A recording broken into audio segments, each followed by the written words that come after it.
Halo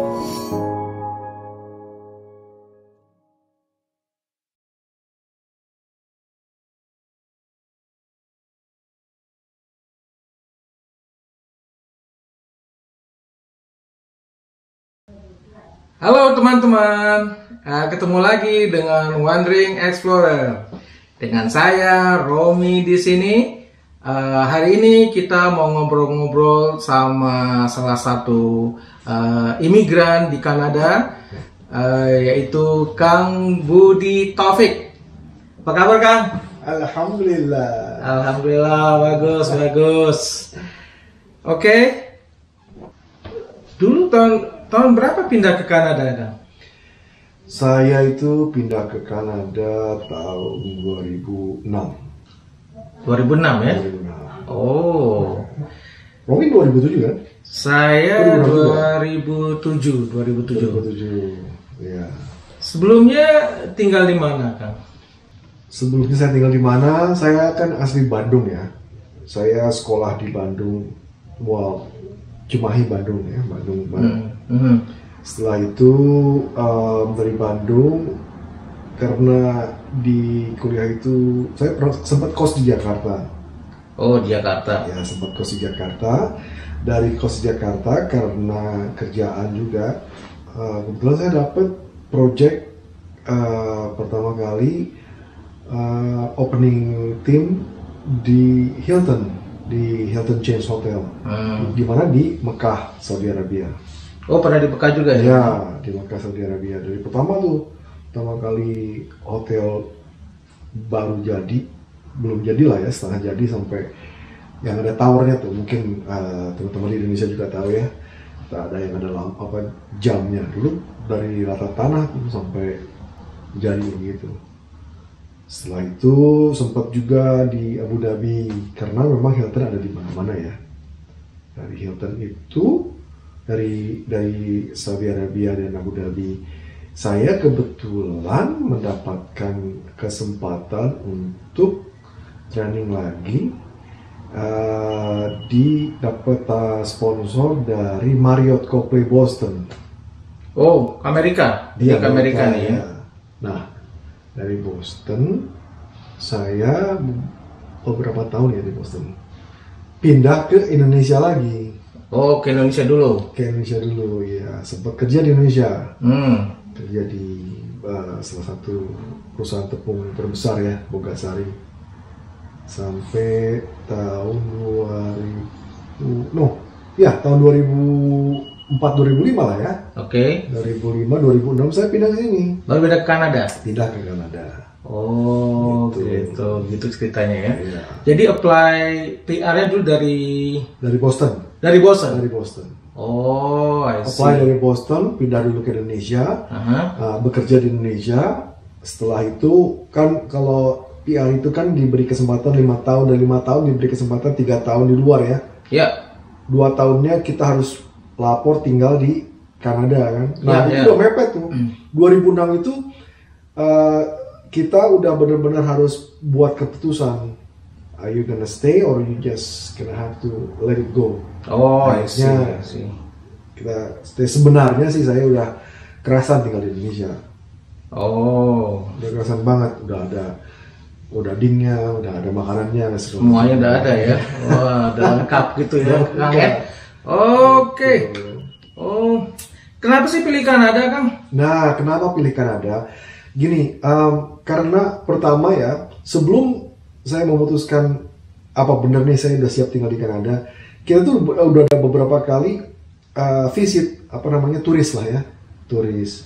Nah, kebetulan karena saya dulu bekerjanya di Bogasari, kebetulan tepungnya itu, gandumnya itu, barang mentahnya itu berasal dari beberapa negara, salah satunya Kanada. Oh, gandumnya kita beli dari Australia, yang AWB ya, Australian Wheat Board, terus di USDA di Amerika, dan belinya di Kanada di CWB, Canadian Wheat Board. Oh, jadi udah pernah beberapa kali visit ke Kanada sebelum memutuskan tinggal. Oh, jadi udah familiar dengan Kanada gitu ya? Maksudnya dalam arti apa nih, culture-nya atau Iya, semuanya lah, kayak infrastruktur, kayak orang-orangnya. infrastruktur saya nggak tahu jauh beda. Nggak tahu jauh beda ya. Cuman mungkin orang-orangnya. To be honest, orang-orang di Kanada itu lebih more friendly lah daripada di state. Gitu. Oh, lebih nicer. welcome lah. Lebih nicer ya? Iya. Wow. Kepada kita sebagai imigran. Oke. Ini menurut saya loh ya, menurut saya. Ya. Waktu dulu, excuse me. Waktu akomodasi dulu pertama kali di sini gimana Kang? Waktu akomodasi Nah tinggalnya? kebetulan waktu itu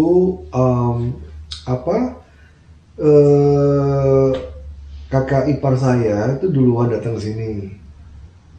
Maksudnya check-innya datang duluan, datang duluan. Oh, landed duluan. Ya, gitu. landed duluan di sini. Nah, mereka membantu mencarikan tempat tinggal bagi saya waktu kita pindah ke Kanada. Oke. Waktu itu apa pertama kali? Saya pertama kali tinggal di hotel dulu. Hotel, sempat di hotel gitu? Sempat di hotel beberapa minggu ya, long stay guest. Berminggu-minggu di hotel? Iya, beberapa minggu lah ya. Cuman setelah itu, karena Waktu itu kamu di sendiri? Enggak, langsung Udah sama keluarga? sama keluarga. Oh, anak berapa waktu itu udah? Oh, baru 2 ya? Baru 2 ya? Baru 2. Tinggal di hotel gitu? Tinggal di hotel. Hotelnya emang ada yang... Ada kita cari hotel yang memang ada, ya agak besar lah, ada living roomnya gitu. Oh, bisa masak juga gitu? Nah, bisa masak. Bisa masak ya? Ya, ada kompornya ya, bisa masak. Bisa masak, microwave, ada microwave-nya. Oh, kayak hotel. Iya. Oh, wow. Gitu. Setelah itu beberapa minggu setelah itu kita dapat apartemen. Apartemen? Ya, rumah buat apartemen, rumah dulu. Rumah maksudnya? Maksudnya yang di bawahnya di atasnya ownernya, si landlordnya, di bawahnya kita. Oh, basement Ya. Oke. Basement. Oh ya teman-teman, di Kanada ini itu biasa orang tinggal di basement. Iya. Basement itu jadi kalau ada rumah lantai atasnya itu, di bawahnya itu ada basement, itu biasanya disewakan untuk yang tenan gitu. Jadi bisa disewakan. Iya, di sini ada sebutnya basement dan ada ground floor. Oh, ground floor itu Iya. sama Level satu level street. dengan sama jalan. jalan ya. Iya. Oh. Nah, aku di ground floor-nya itu. Oh, ground floor, Iya. nggak really basement gitu. Nggak ada basement waktu itu di rumahnya dia tuh. Kalau basement itu dia kayak masuk ke Betul. tanah lagi gitu Bawah ya. lagi, iya. Oh. Gitu. Dari basement kemana Kang? Dari situ kebetulan aku kan dapat kerjaan tuh, kerjaan, lokasinya kerjaan itu di area yang namanya Coquitlam. Coquitlam. Ya, Port Coquitlam. Terus kan sempat commute tuh Ya. dari downtown Vancouver tuh, dari ke Coquitlam tuh. Iya, iya. Ngambil kereta api Skytrain kita pindah ke bus. Saya pikir-pikir jaraknya commute itu nggak worth it gitu, sampai sekitar hampir 2 jam ya, sejam 58 menitan. Udah pakai Skytrain masih Dulu 2 sih jam? masih, iya, karena kan mungkin masih agak jarang ya untuk busnya. Jadi kalau misalnya saya harus berangkat itu paling lambat 5:15, karena kan harus jalan dulu ke station kan. Oh, oke. Kita ke bus, Basement ya. Setelah dari basement baru apartemen. Sewa nih. Masih sewa nih. Masih sewa ya. Apartemen, dari apartemen sewa, kebetulan kita bisa beli townhouse. Setelah itu bisa beli townhouse. Iya.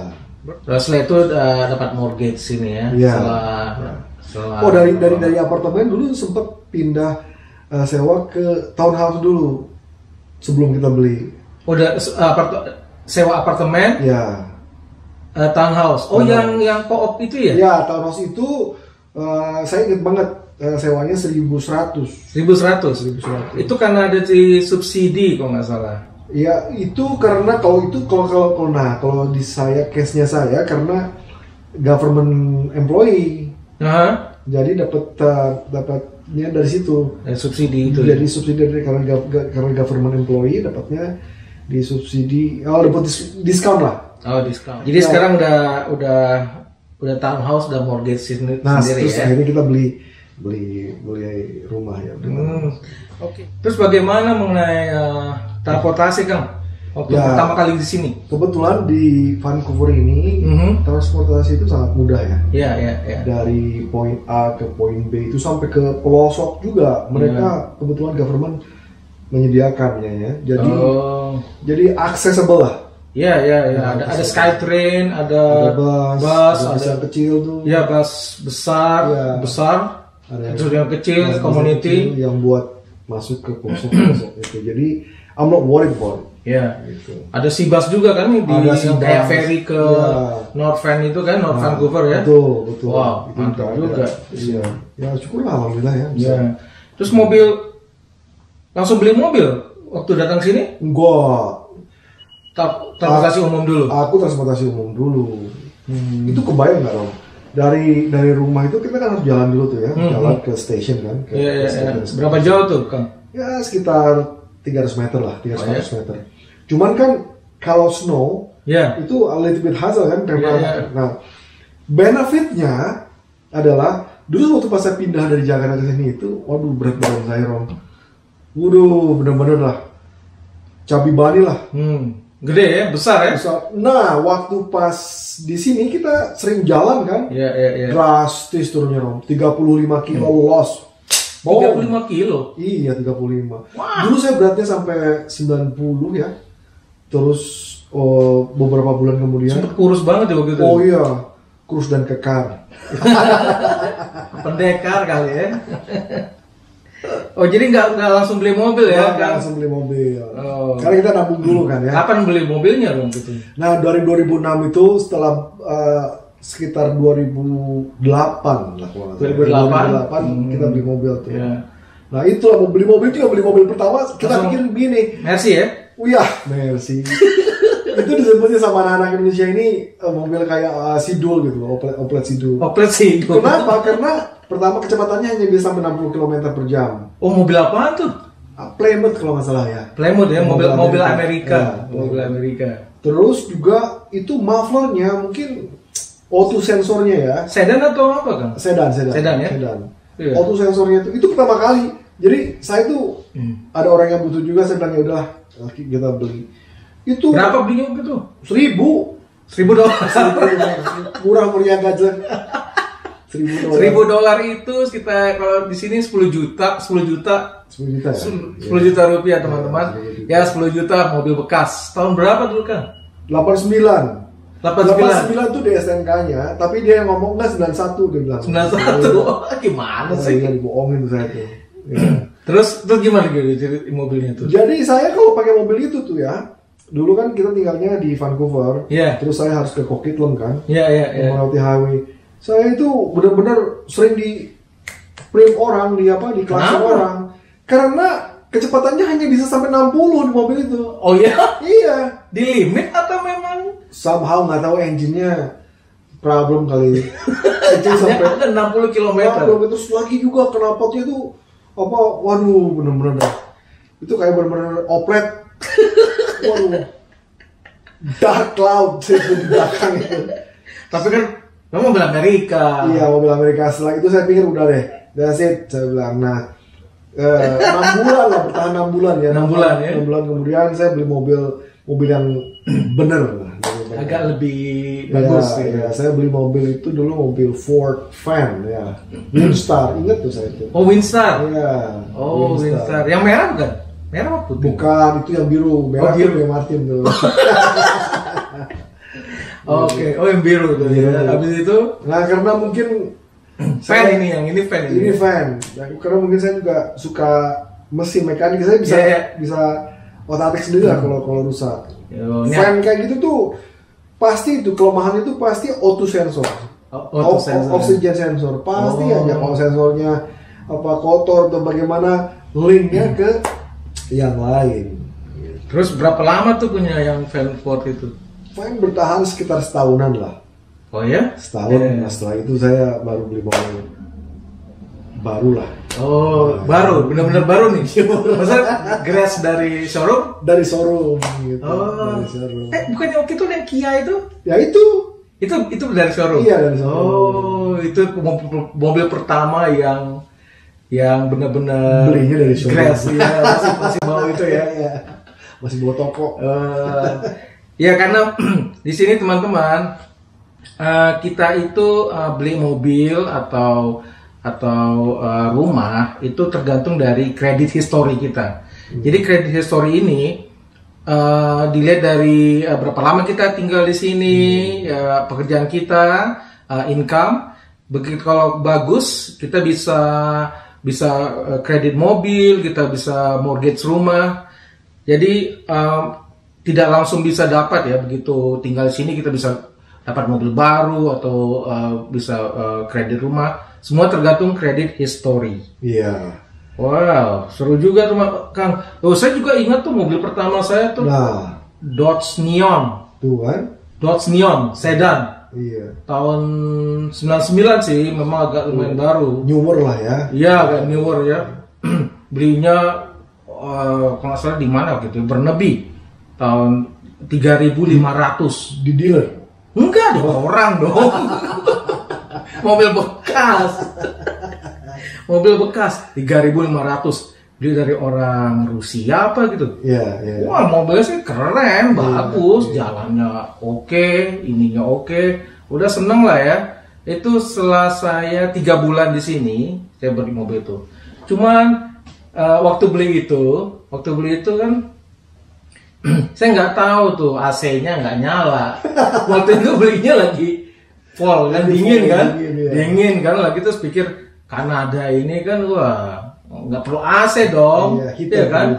Iya, heater kita perlunya. Jadi saya nggak perlu AC. Beli fall dingin, asik jalan. Winter masih dingin, iya. Summer, pas spring ya oke, masih. Nah begitu summer kan, waduh. Summer di sini ternyata rupanya teman-teman, Kanada ini, terutama di Vancouver, itu kalau summer itu panas juga.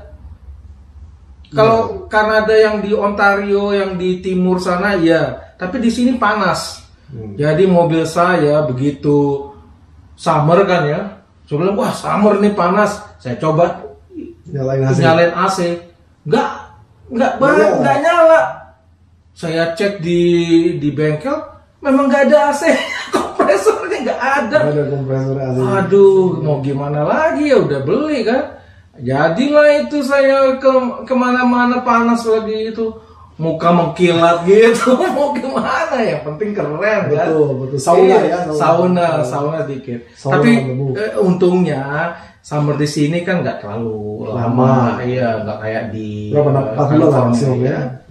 Ya paling sebulan 2 bulan lah yang panas gitu, juga tuh beberapa hari gitu. Jadi oke lah. Terus ini kan mengenai pekerjaan. Nah, pekerjaan mudah nggak di sini orang-orang? Pekerjaan ini mungkin orang juga tahu ya. Aku apply kan, apply pekerjaan. Dapatlah itu di website yang sekarang. Oke. Tapi saya pikir pertamanya tuh bukan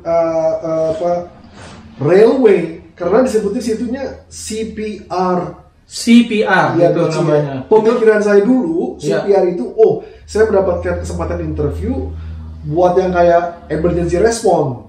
CPR ya. CPR itu kan orang yang ngasih pernapasan buatan itu kan. Betul. Berarti dulu Kang Budi pikirnya kerjanya di ambulans gitu ya? Nah, saya pikir juga, waduh, saya kerja di ambulans nih, saya bisa nolong orang nih. Mudah-mudahan siapa tahu ada Angelina Jolie pingsan, saya bisa tolong kan, mouth to mouth. Nah, ternyata bukan. Tapi nggak ada potongan jadi suster juga ya? Iya. Ternyata apa sih CPR itu? Canadian Pacific Railway. Oh, CPR, Canadian Pacific Railway. Iya, gitu. Jadi kayak PJKA ya? Kayak Kayak Kereta Api Indonesia. Kereta Api Indonesia. Iya. Jadi Kang Budi ini kerja di KAI ya? Kereta Api Indonesia. Kereta Api Indonesia. Jadi dia ngurusin kereta-kereta, semua kereta di Vancouver ini. Tapi kereta itu juga pergi ke Amerika, ke mana-mana ya, sampai ke bagian timur dari Kanada. Betul. Jadi ngurusin kereta aja nih Kang ya. Kalau di apa perusahaan saya ini tanggung jawabnya responsible kita itu mentransportasi 9 bahan pokok. Oh, wow. Iya, baik dari gandum. Vital juga ya. Iya, gandum. Gandum lagi ya? Iya, gandum. Karena memang pokoknya gandum kan. Gula, Oh, ya sugar, sembako. sembako ya sembako. Terus juga apa oli, gas. Oh, semuanya. Semua. LPG sampai mobil dong. Ya, karena mungkin lebih murah dan lebih praktis ya. Terjangkau semua. Kemana-mana. Iya, kan, iya. Dengan kereta ini. Kita juga coal juga bisa. Oh. Batu bara, potash. Oh, semuanya, wow. ya. Semua produk, hampir semua produk ya. Cuma lucunya dulu waktu pertama kali kita di training, kita juga sampai di training ke Bombardier yang Oh, perusahaan yang MRT. Ya, Dan pesawat bukan? Pesawat dan MRT. Dia tuh produknya pesawat terbang dan apa? Wagon dia kan bikin wagon juga kan? Betul. Oh, sama MRT ya, kereta listrik ya. Kereta listrik ya. Oh, jauh. Jadi semua kereta-kereta di sini gerbong-gerbongnya itu dibuat oleh Bombardier Kanada, teman-teman. Juga Bombardier itu produksi pesawat. Sekarang kerjasama dengan Airbus ya, kalau nggak salah ya. Airbus. Jadi mungkin ada beberapa juga gerbong-gerbong yang di Indonesia itu buatan Bombardier. Mungkin juga kali. Iya. Oke. Ada dapat benefit apa aja dari pemerintah Kanada nih? Nah, lucunya saya itu kan ingin karena memang di sini itu harus di-recertified lagi kan ya. Iya. Jadi itu saya disekolahin lagi. Katanya kalau Anda mau masuk, kalau Anda lulus dengan tes pertama ini, tesnya ada apa namanya itu tes dasar ya. Tes dasarnya itu dong tes matematika sama fisika sama psikologi kan. Psikotes, aptitude test katanya. Oh, ada psikologi tes juga sini. Iya. Ya tapi ya fisika dasar lah ya. Kayak apa tekanan sama segala macam lain. Wah, dulu SMA-nya kebetulan SMA saya IPA. Iya. Oh, IPA. Iya. IPA ya. Agak masih zaman IPA. Iya.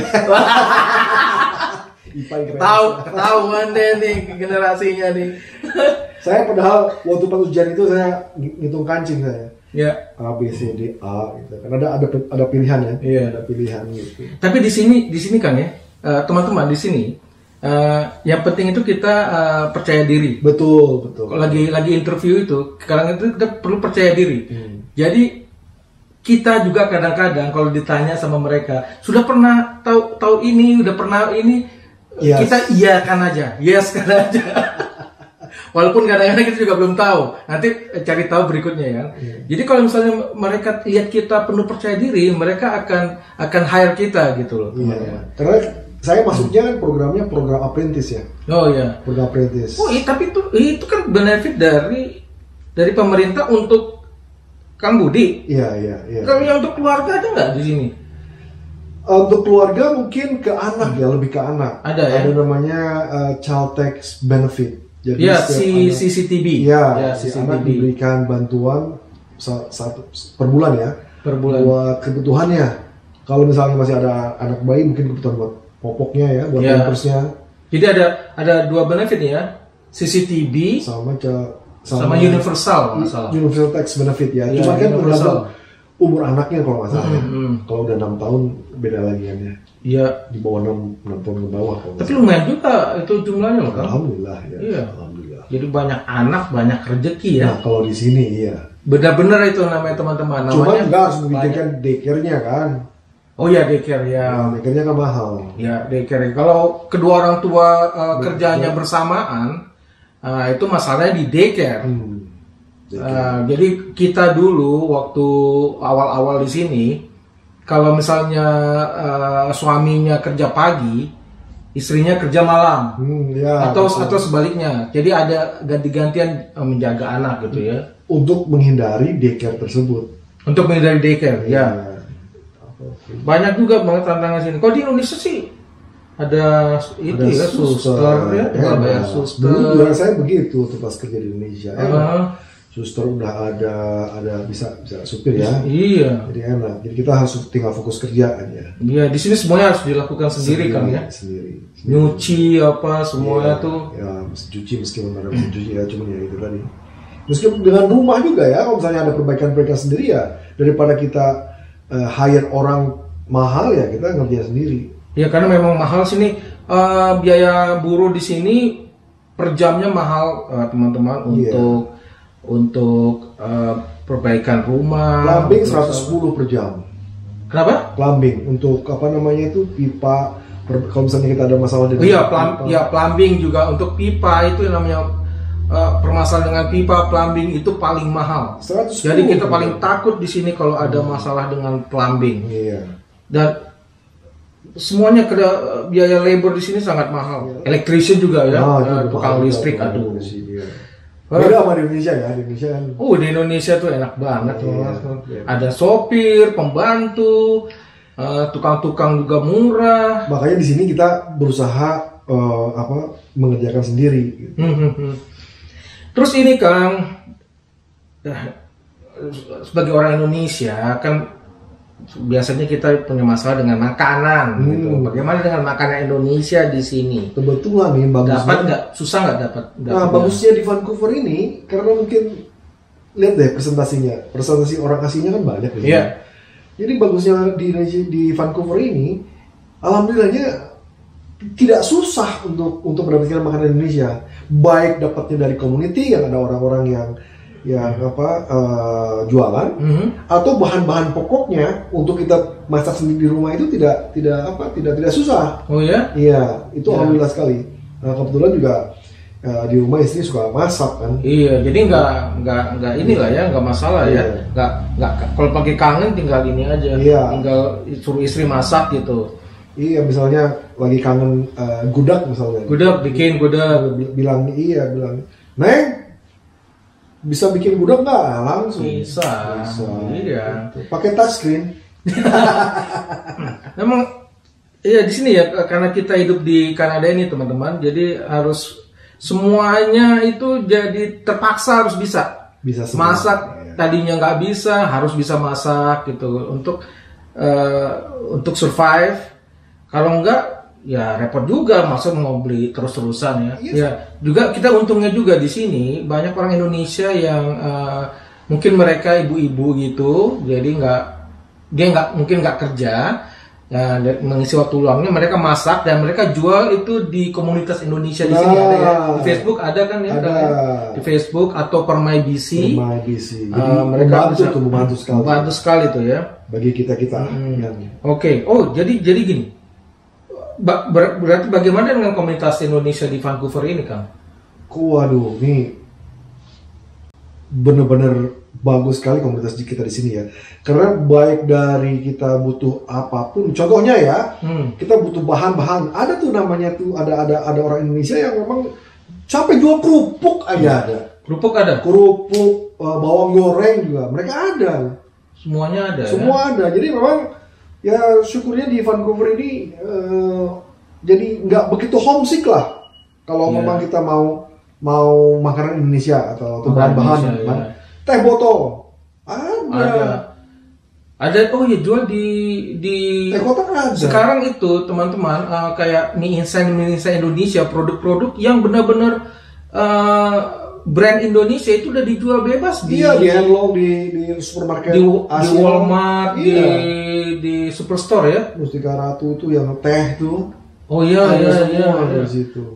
Atau juga kan ada yang nggak ada itu Odading. Nggak ada itu Odading. Odading tuh harus bikin sendiri Odading tuh saya nggak tahu lah sebenarnya kan tadinya apaan sih tuh Odading? Rupanya kayak kue bantal. Kue bantal aja ya. Iya, ngetop tuh sekarang Odading. Karena aku bisa jadi Iron Man kan. Iron Man.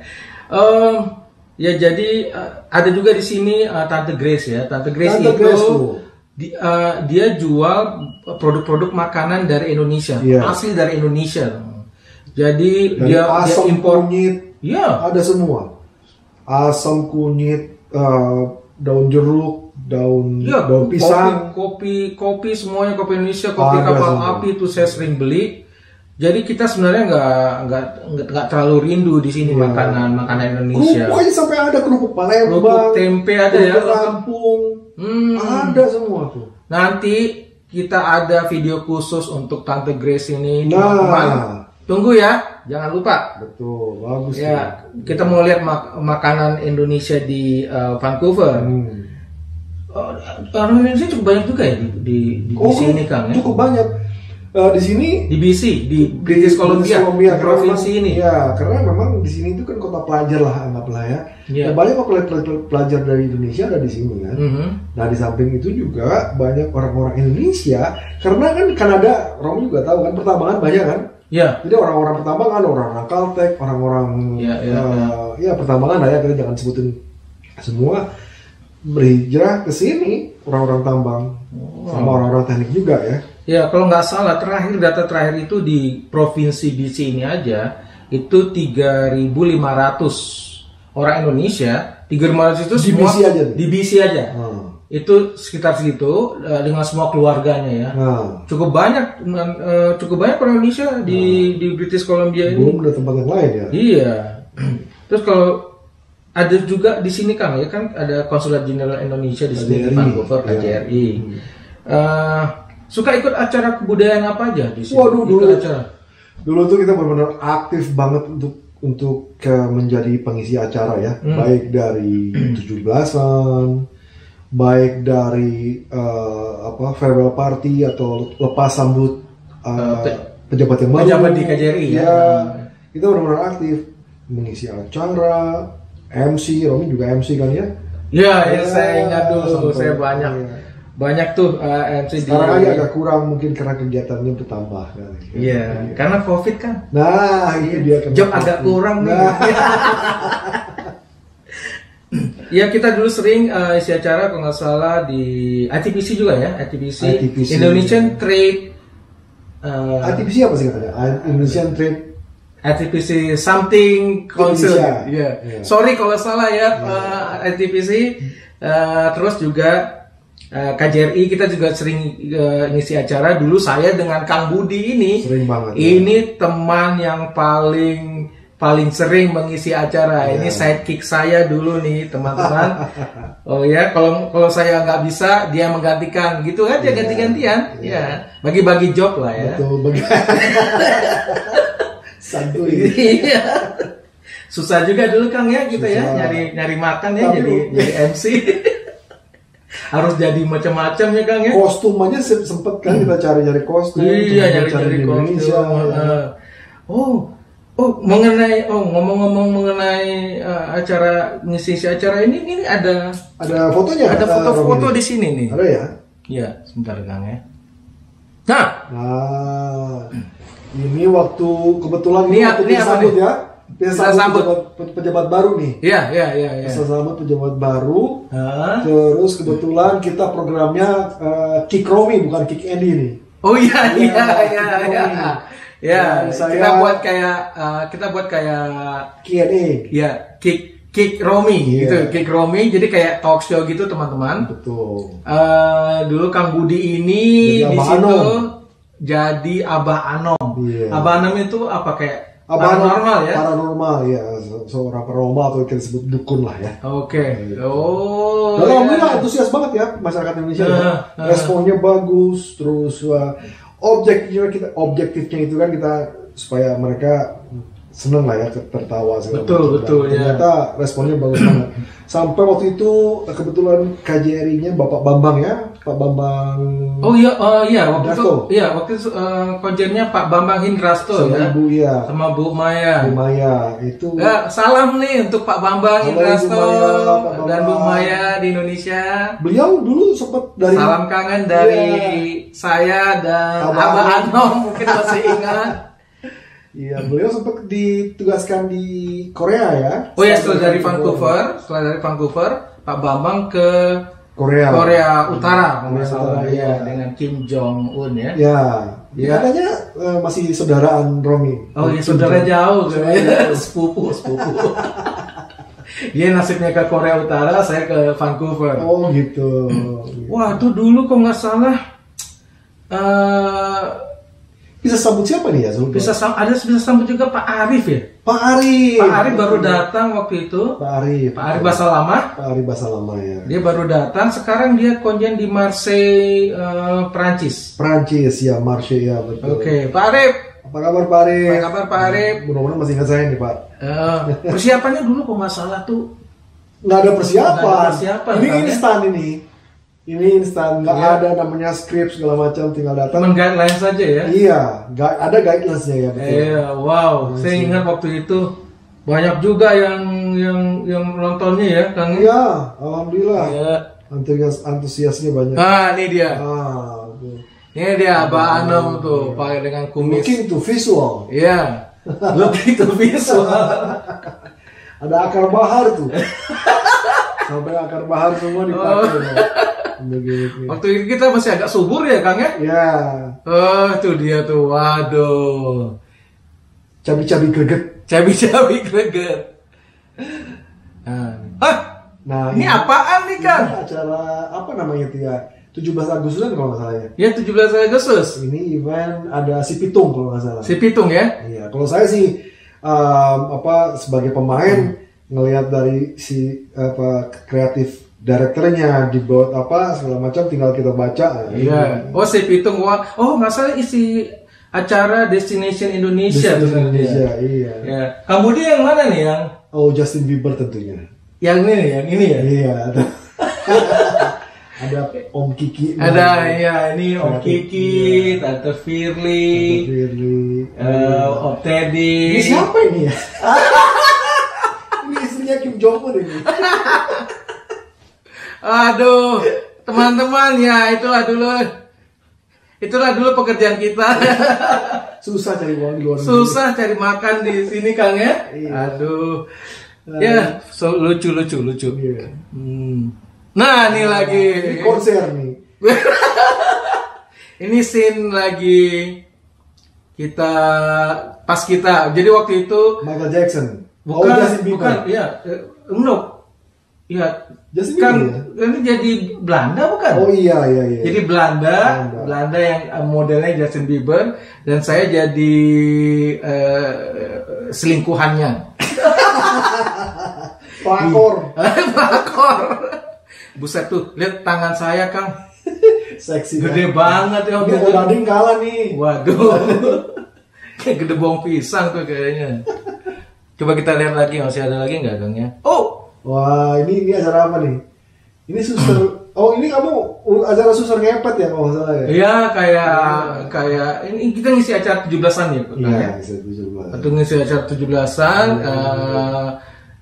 Kang Budi jadi suster. Ini kan ya. Ini saya ngelakuin lagu Korea nih. Iya. Kan? Aduh, buset. Semoga nggak dapat suster yang kayak gini.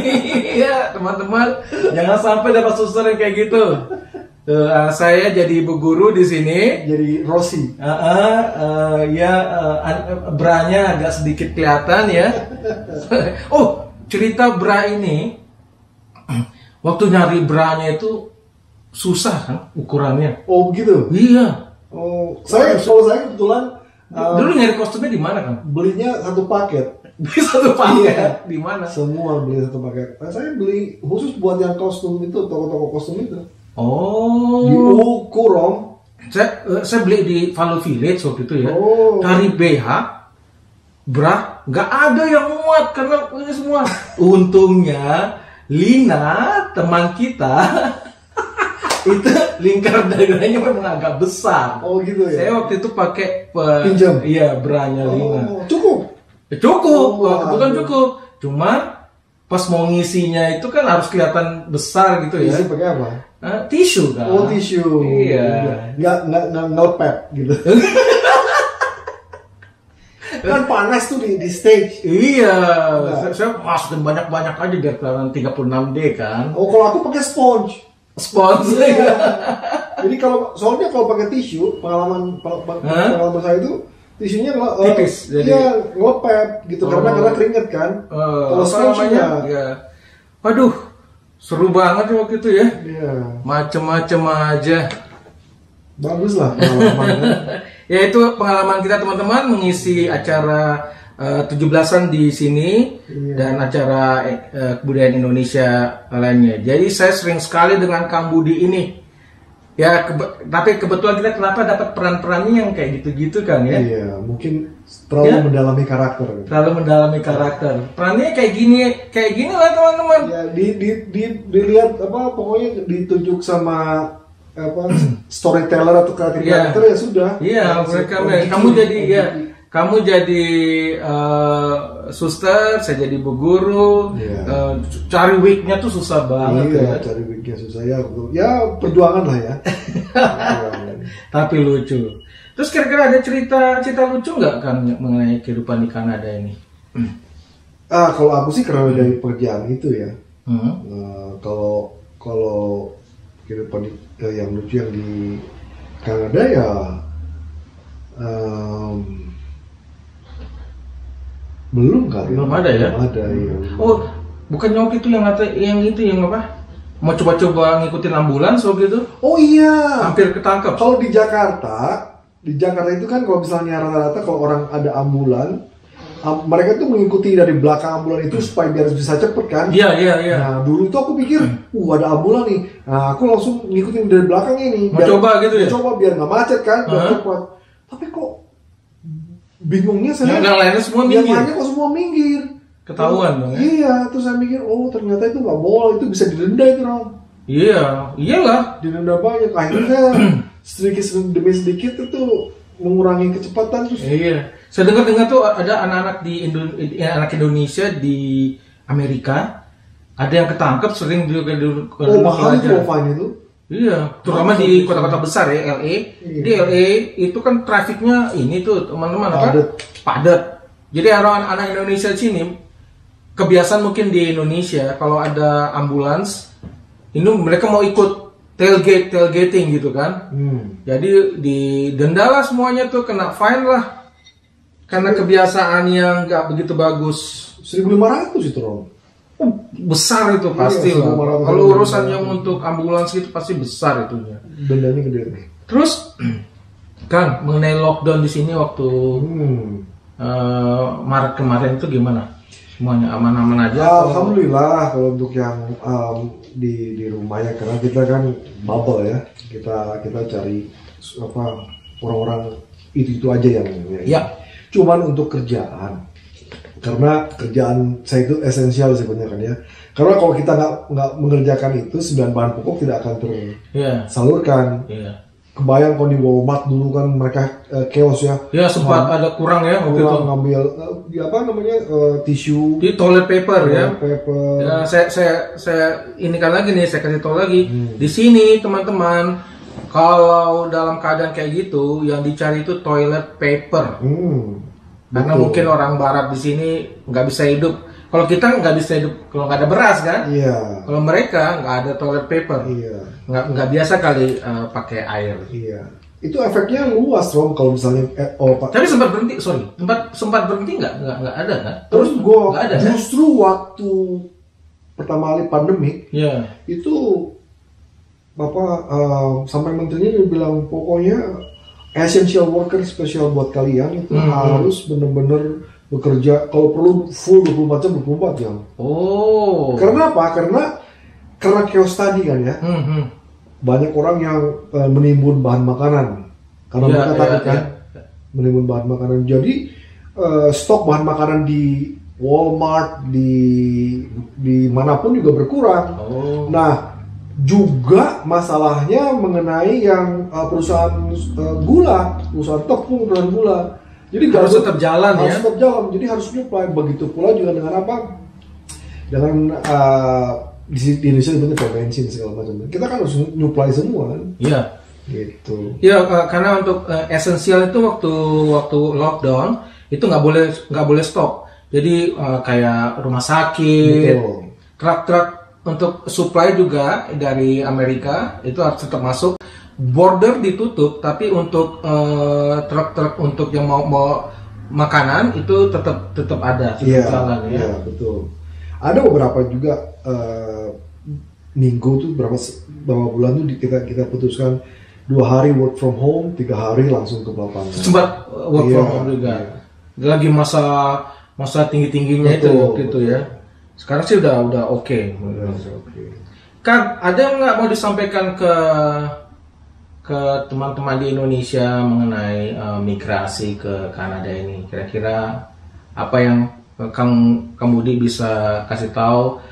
Sekarang karena banyak orang yang masih saat ini juga bilang, bagaimana sih migrasi ke Kanada itu? Gimana sih caranya atau kiat-kiatnya? Ada beberapa mungkin ya jalan menuju imigrasi ke Kanada ya, jadi sebagai imigran. Satunya mungkin ada student itu kan? Ya, student. Yang keduanya itu working permit. Student maksudnya datang ke sini sekolah teman-teman. Setelah lulus coba apply pekerjaan di sini. Kira 2 tahun atau 3 tahun nanti apply permanent resident. Betul. Dan itu jalur student. Kalau working permit gimana? Working permit itu apply ke perusahaan menerima, nanti diberikan working permit. Ya. Working permit Anda datang ke sini, dan dari working permit itu Anda bisa apply juga sebagai permanent resident. Dalam proses working permitnya itu bisa. Dan lagi yang saya lihat di sini, chance untuk mendapatkan pekerjaan itu banyak. Sebenarnya nggak susah ya? Nggak susah, banyak banget kesempatan di sini. Ya itu teman-teman bincang-bincang singkat kita dengan Kang Budi Taufik yang sudah migrasi di sini sejak tahun 2006. Jadi semoga bisa dapat kiat-kiat atau pelajaran bagaimana cara migrasi di Kanada. Tapi secara overall nih Kang, menurut Kang Budi, begitu landed di sini itu apa susah atau lebih mudah dibandingkan di Indonesia? Namanya orang Indonesia itu adaptasinya cepat lah. Cepat ya. Jadi saya tuh percaya orang Indonesia tuh tough. Ya. Betul. Gitu. Jadi ya orang Indonesia itu terkenal tough di sini teman-teman, pekerja keras juga. Ya, jadi kita bisa adaptasi di environment yang mana aja. Udah, cuma kita harus lebih independen. Betul sekali. Semuanya segala sesuatunya dikerjakan sendiri. Tidak bisa dengan dulu sebelum itu ada pembantu, ada apa, semuanya itu enggak. Semuanya harus kerjakan sendiri. Oke, terima kasih Kang Budi ya atas ininya, informasinya, bincang-bincangnya. Ya, semoga di sini hidup di sini jadi lebih baik dan COVID setelah berakhir. Amin. Oke, thank you Kang Budi. Terima kasih teman-teman. Sampai jumpa lagi.